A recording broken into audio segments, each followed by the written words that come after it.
सकाळच्या गडबडीत झटपट असं काय बनेल आणि रोज रोज तेच तेच खाऊन जर का कंटाळा आला असेल तर हा व्हिडिओ तुमच्यासाठी आहे. हा आपल्या रोजच्या डोस्यांपेक्षा अगदी आगळा वेगळा टोमॅटो डोसा मी तुम्हाला बनवून दाखवणार आहे. अगदी सर्वांना आवडणारा, हेल्दी, पटकन होणारा आणि एकदम खायला चविष्ट असा हा डोसा मी आता तुम्हाला ह्याची रेसिपी दाखवणार आहे. तर सर्वात प्रथम आपण मिक्सरमध्ये घेणार आहोत 1 वाटीभर तांदळाचं पीठ. हे पीठ तुम्ही कुठलंही यूज करू शकता, अगदी भाकरीला जे आपल्याकडे असतं ते सुद्धा. आणि अर्धा वाटी आपण घेणार आहोत बेसन. त्याच्यानंतर आपण ह्याच्यामध्ये ॲड करणार आहोत हलकंसं थोडेसे आहेत ना आपलं साधं पीठ. तर आपण ह्याच्यामध्ये आहे ना नंतर ॲड करणार आहोत अगदी घोटलेलं स्मूथ असं अर्धा वाटी दही. दही तुम्ही थोडं आंबट घेऊ नका, कारण की ह्याच्यामध्ये आपण टोमॅटो पण घालणार आहोत. हे 2 मीडियम साईजचे टोमॅटो मी ॲड केलेले आहे. आणि ही बेडगी मिरची आहे, ही मी थोडी 10 मिनिटं गरम पाण्यात भिजवली होती आणि त्याला मी ह्याच्यात ॲड केले जेणेकरून खूप चांगली ती बारीक होईल. त्याच्यानंतर आपण ॲड केले आहे जिरा.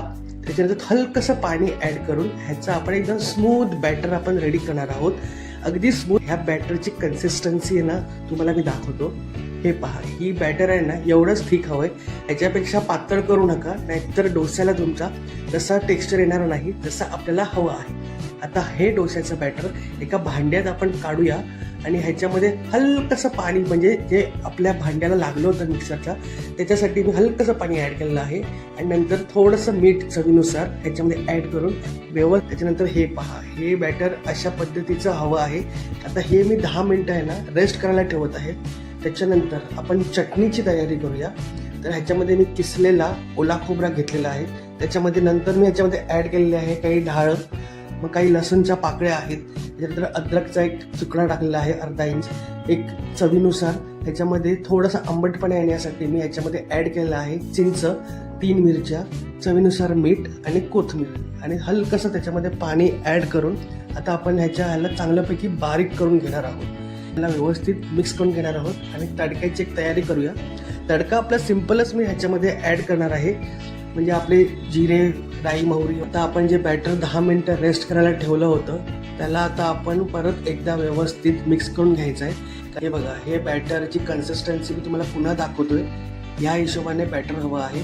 तर आता आपण पॅनवरती डोसा रेडी करूया. कुठलाही नॉनस्टिक पॅन तुमच्याकडे असेल तर अतिउत्तम. त्याच्यावरती पाणी शिंपडून आता डोस्याला ह्याप्रमाणे तुम्ही ह्या हिशोबाने असं व्यवस्थित डोसा फिरवून घ्यायचा आहे. एक कमीत कमी 30 सेकंडच्या आसमध्येच तो डोसा आपला शिजला जातो.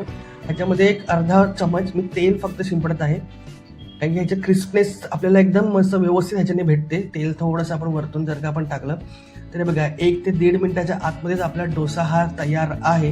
ह्याच्या कडा वगैरे ऑटोमॅटिकली सुटल्या जातील. तर हा बघा, हा डोसा ह्या पद्धतीने मस्तपैकी बनला आहे एकदम. मी पुन्हा एकदा तुम्हाला दाखवतो. एक पळी आपण डोसा बॅटर टाकल्यानंतर हलक्या हाताने असं फिरवून घ्यायचं आहे. एक पळी तुम्ही टाकाल ना तो परफेक्ट डोसाची साईज आहे ना आपली जी असते ती तव्याला परफेक्ट बनते. त्याच्यानंतर पुन्हा मी तेल ह्याच्यावरती थोडंसं ॲड करत आहे, थोडंसं क्रिस्पनेस येण्यासाठी. तुम्ही बिना तेलाचंही बनवू शकता, पण तेल थोडंसं आपण हलकं टाकाल तर ते आपल्याला क्रिस्पीनेस त्याची थोडीशी जास्त होते. तर आता हा बघा, हा डोसा एकदम तयार आहे, मस्तपैकी हेल्दी.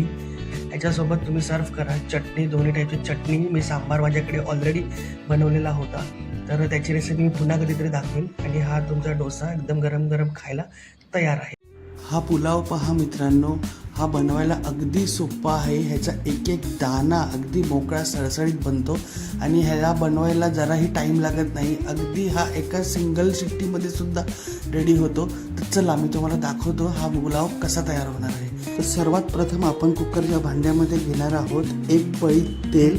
तेल कुठलेही घेऊ शकता तुम्ही, किंवा तूप ही चालेल, अतिउत्तम. तर त्याच्यामध्ये आहे ना आपण सर्वात पहिले टाकणार हे खडे मसाले. हे खडे मसाले बघा, मी एक इलायची घेतलेली आहे, दालचिनीचा तुकडा आहे, स्टार फूल आहे, ह्याच्यामध्ये लाल हिरव्या मिरच्या घेतलेल्या आहेत, आणि जिरा आहे, आणि लवंग आणि काळी मिरी. तर हे बघा, हे सर्वात पहिले आपण स्टार फूल टाकणार आहोत. नंतर काही खडे मसाले ह्याच्यामध्ये ॲड करायचे आहेत. तर तुम्ही लक्षात घ्या, माझं तेल थोडंसं जास्त गरम झालं होतं, पण तुम्ही जरा थोडं तेल थंड करून त्याच्यानंतर ॲड करायचं आहे. तर आता हे मिरच्या मी नंतर ॲड केलेत आणि त्यासोबतच कांदाही मी असा उभा चिरलेला आहे बरिस्तासारखा, म्हणजे तो बरिस्तासारखा फील त्याच्यामध्ये यायला पाहिजे.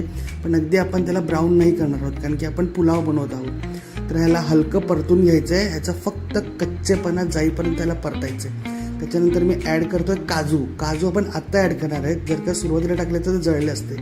तर हे आहे अद्रक लसूणची पेस्ट, ह्याच्यामध्ये थोडीशी एक वेगळी टेस्ट देण्यासाठी. अगदी काही जण आहे ना ह्याच्यामध्ये अद्रक लसूणची पेस्ट टाकत नाहीत, पण ह्या रेसिपीमध्ये बघा अद्रक लसूणची पेस्ट आपण टाकणार आहोत.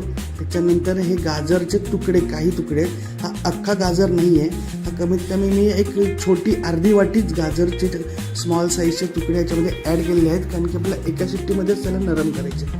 तर ह्याच्यामध्ये मी 1 वाटीभर हिरवे फ्रेश वाटाणे घेतलेले आहेत. त्याच्यानंतर चवीनुसार मीठ आणि ह्याला व्यवस्थित परतून थोडंसं तेलामध्ये आहे ना आपण ढवळून घ्यायचं आहे, ताकी त्याचं बोलतात ना थोडा कच्चेपणा आधीच जायला, नाहीतर कुकरच्या शिट्टीमध्ये आहे ना तो कच्चेपणा थोडा हलकासा लागतो. तर आता आपण त्याचा थोडासा हलकासा परतणार आहोत त्याचा कच्चेपणा घालवण्यासाठी.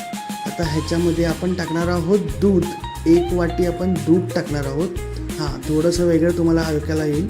दूध टाकणार आहोत 1 वाटी आणि आता ढवळून घ्यायचं आपल्याला व्यवस्थित.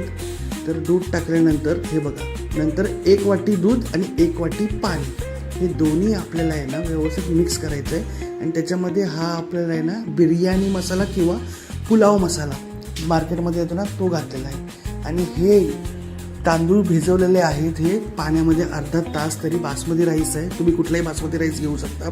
ह्याचं प्रमाण सांगायचं झालं तरी 1.5 वाटी आहे ॲक्च्युली. 1.5 वाटीला मी 2 वाटी पाणी घेतलेलं आहे. तर हे भिजवल्यानंतर हे बघा ह्याच्यामध्ये आपण ॲड करून ह्याला हलक्या हाताने अगदी ढवळायचं आहे. आपला जो पुलावचा जो म्हणजे टेक्स्चर आहे, आपल्याला अख्खा राईस आपल्याला हवा आहे, नाहीतर त्याची खिचडी नाही बनली पाहिजे. तर त्या हिशोबाने हलकंसं हे करून आता आपण शिट्टी लावून अगदी 1 किंवा जास्तीत जास्त 2ला लगेच बंद करायचं आहे. आता हे बघा खोलून दाखवतो मी तुम्हाला. हे बघा पुलावचं टेक्स्चर बघा अगदी परफेक्ट झालेलं आहे. जरा पण असा खिचडीसारखा भात नाही झालेला आहे, एक दाणा वेगळा झालेला आहे. जसं जरूर करू आपण पुलाव आपण तव्यामध्ये परतलेला आहे. आणि त्याच्यानंतर ह्याच्यामध्ये ॲड करायचं आहे वरतून लिंबूचा रस. हे ऑप्शनल आहे, पण लिंबूचा रस तुम्ही जर का ॲड कराल ना आणि थोड्या वेळ झाकून ठेवाल तर पुलाव आहे ना तुमचा एकदम असा मोकळा सळसळीतच राहील. कमीत कमी बराच वेळ जर का तुम्हाला नंतर थोड्या वेळाने तरी खायचं असेल. आणि वरतून मी कोथिंबीर ॲड केलेली आहे आणि ह्याला एकदम हलक्या हातानेच वरच्यावर मिक्स करून घेऊया. तर हा आपला पुलाव हे बघा एकदम रेडी आहे. हा कधीही तुम्ही बनवू शकता. पाहुणे आले वगैरे तर तुम्हाला विचारतील पुलाव घरी बनला की बाहेरनं आणलेला आहे, तर असा हा पुलाव बनतो कुकरमध्ये अगदी झटपट.